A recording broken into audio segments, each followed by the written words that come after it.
Hello friends, ഇന്ന് ഞാൻ നിങ്ങൾക്ക് പറഞ്ഞുതരാൻ പോകുന്ന അടിപൊളി സെറ്റപ്പ്. അതായത് നമ്മൾ ഫോൺ പേ, അതേപോലെ ഗൂഗിൾ പേ, അതേപോലെ പേ ടി എം, ഇതൊക്കെ നമ്മൾ മൊബൈൽ റീചാർജ് ചെയ്യുമ്പോൾ അതിന് അധിക ചാർജ് ഈടാക്കും. 1-2 രൂപയൊക്കെ ആയിട്ട് അധിക ചാർജ് ഈടാക്കും. നമ്മളാണെങ്കിൽ കറക്റ്റ് പൈസ കൊണ്ട് കണക്കാക്കിയിട്ട് റീചാർജ് ചെയ്യാനുള്ള പരിപാടിയായിരിക്കും. അപ്പോഴായിരിക്കും അവരുടെ ഒരു അധിക ചാർജ്. അപ്പോൾ അങ്ങനെ അധിക ചാർജ് ഈ പേ ടി എം, അതേപോലെ തന്നെ ഗൂഗിൾ പേ ഒക്കെ ഈടാക്കുമ്പോൾ നമുക്ക് അധിക ചാർജൊന്നും ഇല്ലാതെ നമ്മൾ റീചാർജ് ചെയ്യുമ്പോൾ നമുക്ക് ഇങ്ങോട്ട് തിരിച്ച് പൈസ ഇങ്ങോട്ട് കിട്ടും. എത്ര ശതമാനമുണ്ട്? 5%, 2% അങ്ങനെ കണക്കുണ്ട്. അങ്ങനെ തിരിച്ച് പൈസ കിട്ടും. അങ്ങനെ കിട്ടുന്നൊരു ആപ്ലിക്കേഷനാണ് ഞാനിന്ന് പരിചയപ്പെടുത്തി തരാൻ പോകുന്നത്. ഈ ആപ്ലിക്കേഷൻ നിങ്ങൾ ഉപയോഗിക്കുകയാണെങ്കിൽ റീചാർജ് ചെയ്യുമ്പോൾ ഇത് റീചാർജ് പറഞ്ഞാൽ ഫോണ് മറ്റേ മൊബൈൽ റീചാർജ് മാത്രമല്ലല്ലേ, കറണ്ട് ബില്ല്, ഗ്യാസ്, അങ്ങനെയുള്ള സംഭവങ്ങളൊക്കെ നമുക്ക് റീചാർജ് ചെയ്യാൻ പറ്റും. അങ്ങനെ റീചാർജ് ചെയ്യുന്നതിലൂടെ നിങ്ങൾക്ക് പൈസ ഇങ്ങോട്ട് തിരിച്ച് റിവാർഡായിട്ട് ഇങ്ങോട്ട് കിട്ടും, അതിൻ്റെ ശതമാനം കണക്ക് വെച്ചിട്ട്. അതാണ് ഈ ഒരു ആപ്പിൻ്റെ ഗുണം. ഇത് വളരെ സിമ്പിളാണ്, ഞാൻ കാണിച്ചു തരാം. ഈ ആപ്പ് എങ്ങനെ യൂസ് ചെയ്യേണ്ടതെന്ന് ഞാൻ കാണിച്ചു തരാം. ഓക്കെ, ഈ ആപ്പിൻ്റെ ലിങ്ക് ഞാൻ ഡിസ്ക്രിപ്ഷനിൽ അല്ലെങ്കിൽ കമൻറ്റിൽ വെക്കാം. കമൻറ്റിലുണ്ടാവും ഈ ആപ്പിൻ്റെ ലിങ്ക്. ഓക്കെ, അപ്പോൾ ഈ ആപ്പ് എങ്ങനെ യൂസ് ചെയ്യാൻ നോക്കാം. അപ്പോൾ ഇതാണ് ഈ ആപ്ലിക്കേഷൻ. ഈ ആപ്ലിക്കേഷൻ എന്ന് പറഞ്ഞാൽ ജസ്റ്റ് പ്ലേ സ്റ്റോറിൽ നമുക്ക് ഇൻസ്റ്റാൾ ചെയ്യാൻ പറ്റും. പ്ലേ സ്റ്റോറിൽ നമ്മൾ ഇൻസ്റ്റാൾ ചെയ്ത് കഴിഞ്ഞാൽ നമുക്കിത് ജസ്റ്റ് ഓപ്പൺ ചെയ്യാം. ഓപ്പൺ ചെയ്തിട്ട് നമ്മളെ നമ്പർ കൊടുത്തിട്ടൊന്ന് നമ്മൾ നമ്പർ കൊടുത്തിട്ട് ലോഗിൻ ചെയ്യാം. ഒ ടി പി വന്നിട്ട് അത് ഒ ടി പി കൊടുത്തു കഴിഞ്ഞാൽ ഇതേപോലെ ആയിരിക്കും വരിക. ഇതിൽ നമ്മൾ മൊബൈലാണ് റീചാർജ് ചെയ്യേണ്ടതെങ്കിൽ ഇതിൽ ക്ലിക്ക് ചെയ്യുക, എന്നിട്ട് നമ്പർ അടിച്ചു കൊടുക്കുക. നമ്പർ അടിച്ചിട്ട് നമുക്ക് സിമ്പിളായിട്ട് മൊബൈൽ റീചാർജ് ചെയ്യാൻ പറ്റും. പിന്നെ DTH ആണെങ്കിൽ ഇതിൽ ചെയ്യാം. Tata, dish TV, D2H, sun direct, Airtel digital TV ഇതൊക്കെ ഉണ്ട്.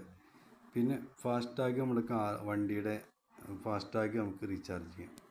ഏതാ ബാങ്ക് സെലക്ട് ചെയ്താൽ മതി. പിന്നെ ഗൂഗിൾ പ്ലേ നമുക്ക് റീചാർജ് ചെയ്യാം. പിന്നെ ഇൻഷൂർ നമ്മൾ ഏത് ഇൻഷൂറാണോ ഉണ്ടെങ്കിൽ അത് നമുക്ക് ഇതുവഴി പേ ചെയ്യാൻ പറ്റും, ഇൻഷൂർ. പിന്നെ EMI, നമ്മൾ ഏതെങ്കിലും EMI, നമ്മുടെ EMI എന്ന് പറഞ്ഞാൽ ലോണിൻ്റെ EMI ഒക്കെ ഉണ്ടെങ്കിൽ നമുക്കിതിൽ അത് ചെയ്യാൻ പറ്റും. വളരെ സിമ്പിളായിട്ട് ചെയ്യാം. ആൾ കൊടുക്കുമ്പോൾ നമുക്ക് data card, cable TV, broadband, post paid, electricity, water, LPG booking, pipes, അങ്ങനെ പല ഐറ്റംസുകളാണല്ലേ. ഇതിൽ ഇലക്ട്രിസിറ്റി സാധാരണ നമ്മൾ കറണ്ട് ബില്ല് അടക്കണമല്ലോ. അപ്പോൾ ഇലക്ട്രിസിറ്റിയിൽ നമുക്ക് KSEB എന്ന് സെർച്ച് ചെയ്ത് കഴിഞ്ഞാൽ KSEB വരും. ഇവിടെ കൺസ്യൂമർ നമ്പർ കൊടുത്തു കഴിഞ്ഞാൽ നമുക്ക് നമ്മളെ ബില്ല് എത്രയാണെന്ന് അതിൽ എഴുതി കാണിക്കും. അപ്പോൾ നമ്മൾ അതിൽ പേ ചെയ്യാം. അങ്ങനെ പേ ചെയ്യുമ്പോൾ നമുക്ക് അതിൻ്റെ ശതമാനക്കണക്കിന് നമുക്ക് പൈസ തിരിച്ച് കിട്ടും. ഇതാണ് അതിൻ്റെ കണക്ക്. എയർടെല്ലാണ് റീചാർജ് ചെയ്യുന്നതെങ്കിൽ 2% നമുക്ക് കിട്ടും. ജിയോ ആണെങ്കിൽ 2%. പിന്നെ ഐഡിയ V1 ആണെങ്കിൽ 4%. BSNL ടോപ്പപ്പ് ആണെങ്കിൽ 5% കിട്ടും. ടാറ്റ പ്ലേ ആണെങ്കിൽ 4%. Dish TV 4%. D2H ആണെങ്കിൽ 4%. Sun direct 4%. എയർടെൽ 4%. പിന്നെ ഫാസ്ടാഗ് 0.10%. പിന്നെ ഗൂഗിൾ പ്ലേ 2%. അപ്പോൾ ഇതാണ് ഇതിൻ്റെ കണക്ക് വരുന്നത്. ഇത് നമ്മൾ റീചാർജ് ചെയ്താൽ നമുക്ക് അടിപൊളിയായിട്ട് പൈസ തിരിച്ച് കിട്ടും. പിന്നെ റെഫർ ചെയ്ത് കഴിഞ്ഞാൽ ഫ്രണ്ട്സിന് ഇത് ഷെയർ ചെയ്തിട്ട് കൊടുത്തു കഴിഞ്ഞാൽ ഫ്രണ്ടായിട്ട് 100 മോർ ദെൻ വാലറ്റ് പോലെ ഇതിൽ പൈസ ആഡ് ചെയ്താൽ നമുക്ക് 15 രൂപ കിട്ടും.